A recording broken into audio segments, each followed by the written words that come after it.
Shabbat Shalom. Kol Halal Yahal Pashim Yashai Basham Chakdash. There were honors to the elder apostles of Great Millstone, as well as honor to the men under the elder apostles of Great Millstone. Shalom to the elect and those who hope to be of that number. This video is called Daniel 2 Breakdown Part 1. And the book of Daniel, this chapter actually, is got the world empires, the four major world empires. And regarding the whole book of Daniel, it's a very historic and prophetic book. It pinpoints all the major world empires and their destruction. And after these major world empires are destroyed, Lord Yahushua will sit on his throne. In this book of chapter 2, Daniel chapter 2, King Nebuchadnezzar saw a vision around 555 BC of a great image. And Daniel begins to break down his vision from verse 31 to verse 45. So we'll start. Daniel 2:31 through 33. Thou, O king, sawest, and behold, a great image. This great image, whose brightness was excellent, stood before thee, and the form thereof was terrible. This image's head was of fine gold, his breast and his arms of silver, his belly and his thighs of brass, his legs of iron, his feet part of iron and part of clay. The head of fine gold is Nebuchadnezzar. Daniel 2:37. Thou, O king, Daniel speaking to King Nebuchadnezzar, art a king of kings, for the God of heaven hath given thee a kingdom, power and strength and glory. Verse 38. And wheresoever the children of men dwell, the beasts of the field and the fowls of the heaven hath he given into thine hand, and hath made thee ruler over them all. Thou art this head of gold. So the Babylonian Empire, we know Nebuchadnezzar is the head of gold. The Babylonian Empire ruled from 605 to 539 BC. The Babylonians were defeated 539 at the Battle of Ophis. You can see that. Necho was defeated too in 605 by Crown Prince Nebuchadnezzar near Carchemish on the banks of Euphrates, and then tells you where the story is told. Tells you Jerusalem was captured in 597. And Nebuchadnezzar II, 605 to 562 BCE, was the greatest king of ancient Babylon during the period of the Neo-Babylonian Empire, 626 to 539 BC. Scriptures tell you that Nebuchadnezzar is the head of gold, so it would be 605 to 539 BCE. Succeeding its founder, his father Nabopolassar Jr., 626 to 605 BCE, because Nebuchadnezzar started at 605 BC. Nabopolassar had defeated the Assyrians with the help of the Medes and liberated Babylonia from Assyrian rule.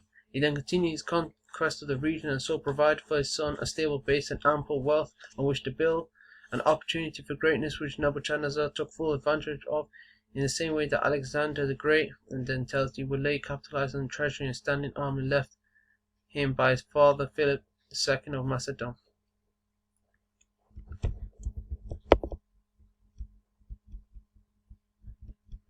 Tells you Babylonian king Nebuchadnezzar captures Jerusalem in 597 BC.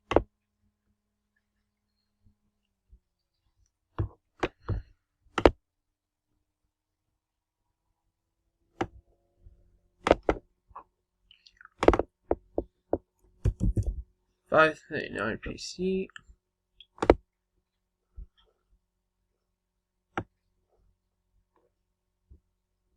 The city fell to the Persians in 539 BC, and later efforts to restore it by Alexander the Great never elevated to the heights they had known under the reign of Nebuchadnezzar II.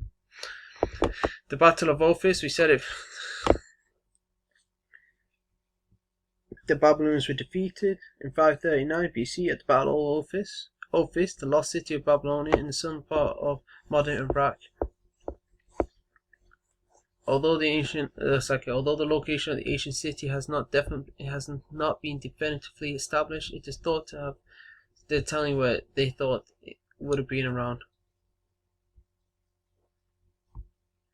The city, as in the city of Ophis, was the scene of the decisive defeat of Nabuchodonosor, the last king of Babylon, by Cyrus of Persia in 539 BCE. There you go. Go back to Daniel 2. Daniel 2:32. This image's head was of fine gold, his breasts and his arms of silver, his belly and his thighs of brass. The breast and arms of silver represents the Medo-Persian Empire. Daniel 2:39. And after thee shall arise another kingdom inferior to thee, and another third kingdom of brass, which shall bear rule over all the earth. The another kingdom after the kingdom Nebuchadnezzar had, which is the Medo-Persian Empire.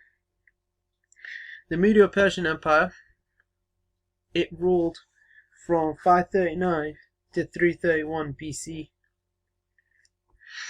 In 331 BC, it fell in 331 BC at the Battle of Gaugamela. The Battle of Gaugamela, also called Battle of Arbela, then it gives you this Gregorian date. It was 331 BC, battle in which Alexander the Great completed his conquest of Darius III's Persian Empire. It was an extraordinary victory achieved against a numerically superior army on ground chosen by the Persians, as ISIS, the aggression of the Macedonian cavalry led by Alexander, carried the day. Now it's because the Lord was with him. Like the Lord saith one and he taketh down another. Let's get that scripture. Psalm 75:7. But God is the judge, but the Most High is the judge. He put down one and he setteth up another. He put down the Medo-Persians and he setteth up the Greek Empire, the Greeks.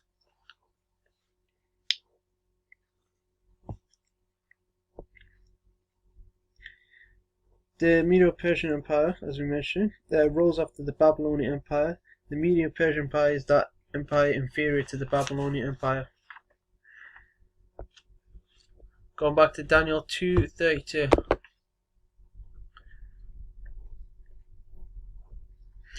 This image's head was of fine gold, his breast and his arms of silver, his belly and his thighs of brass. Belly and thighs of brass represents the Greek Empire. Daniel 2:39. And after thee shall arise another kingdom inferior to thee, that's the Medo-Persians, and another third kingdom of brass, which shall bear rule over all the earth. The third kingdom of brass is the Greek Empire, which shall bear rule over all the earth. Bear rule over all the known world.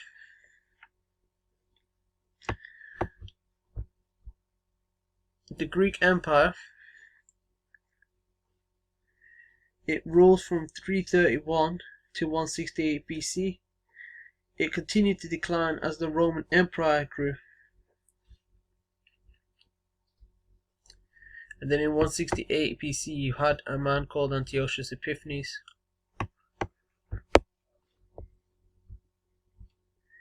Yeah, and that goes into the Roman Empire. Daniel 2:33. His legs of iron, and his feet part of iron and part of clay. The legs of iron represents the Roman Empire. There's two legs because you had the pagan Roman Empire and you had the Holy Roman Empire. The pagan Roman Empire was ruled by Edomites and the Holy Roman Empire was ruled by Jacob. Daniel 2:40.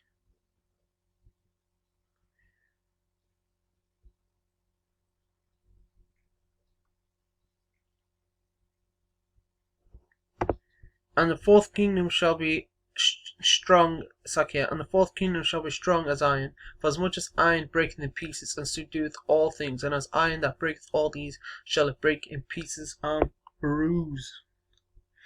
The Roman Empire ruled from 168 BC to 193 AD. And 193 AD is when Lucius Septimus Severus became Roman general and emperor in 193 AD. And you can see that this guy, Lucius Septimus Severus, he was a Jake. Didn't look like that.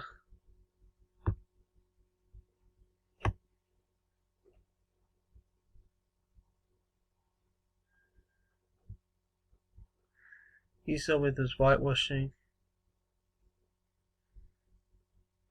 It would have looked something a lot more like this. And he was an Israelite. He took control over the Roman Empire. Rome fell into his hands, and the 1,000-year period, the first 1,000-year period spoken of in the book of Revelation 20, was soon to begin. And by 325 AD, the pagan Roman Empire became the Holy Roman Empire for about 1,000 years. After that 1,000 years, the Roman Empire came back into power through the Renaissance period during the 1400s. And what does Renaissance mean? Rebirth. What? Rebirth of the pagan Roman Empire. Remember, the pagan Roman Empire was ruled by the Edomites. Lucius Septimus Severus was a Jake.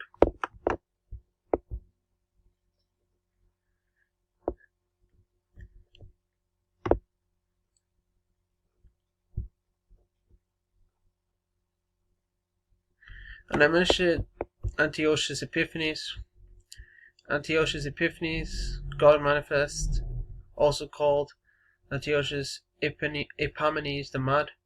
It tells you when he was born and died.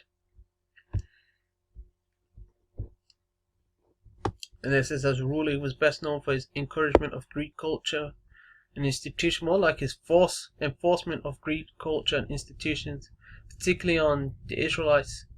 His attempts to suppress Judaism, as in the law, statutes, and commandments that the Jews were keeping, the Israelites were keeping, brought on the walls of the Maccabees. Yeah, that guy was a devil.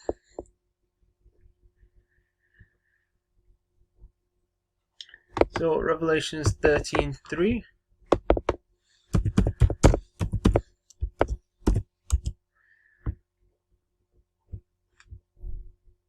And I saw one of his heads as it were wounded to death, and his deadly wound was healed, and all the world wondered after his beast. After the beast.